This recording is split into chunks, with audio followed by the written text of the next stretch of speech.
Yung mga par, kamusta? Ang naging bakbakan ni Terence Crawford at Errol Spence Jr. Pero bagong lahat mga idol, suportahan nyo naman ang ating channel. Maraming salamat po.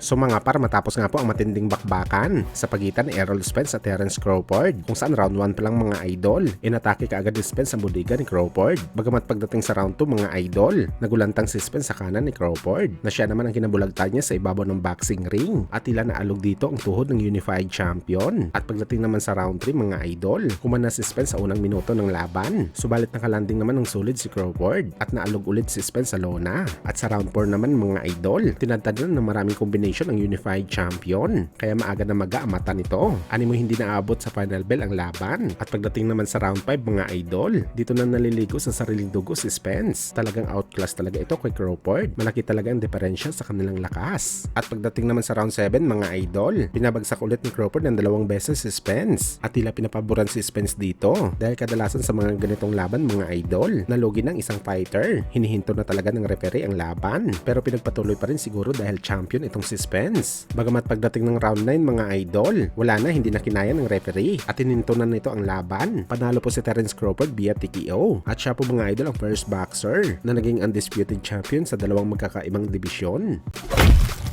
Sa kabilang banda naman mga idol, matapos nga po magkaroon ng bagong undisputed sa welterweight division, hindi na po nagpatumpik-tumpik pa ang dating kampiyon si Kit One-Time Thurman at nagpahayag na ito ng kanyang interes na palagan si Terence Crawford para sa unang depensa nito sa kanyang titulo sa dibisyon, kung saan wala naman daw iba pang lalabanan si Crawford kundi siya lang naman daw mga idol. Si Thurman na lang daw kasi ang natitira na elite at kalibel nila sa bakbakan. Nagdemand pa nga si Thurman Boy mga idol na permahan na daw kaagad ang kontrata sa kanilang laban sa lalong madaling panahon para may ikasa na kaagad ang bakbakan. Naiinip na daw kasi si Thurman dahil halos may isang taon na ito na hindi nakakasuntok ng kalaban. Baka daw kasi kalawangin siya, kaya minamadali nito ang pagtungtong niya sa ibabaw ng boxing ring. Dagdag pa ng dating kampiyon. Ang isa pa daw talaga sa pangunahing goal nito kung bakit gusto niya makaharap ang bagong undisputed champion, dahil nauuhaw na daw ang kanyang bank account. Matagal na daw kasi hindi napasukan ng pera, kaya palagi siyang nagpaparinig na gusto niya talaga makalaban ang mananalo sa bakbakan ng dalawang boxing superstar.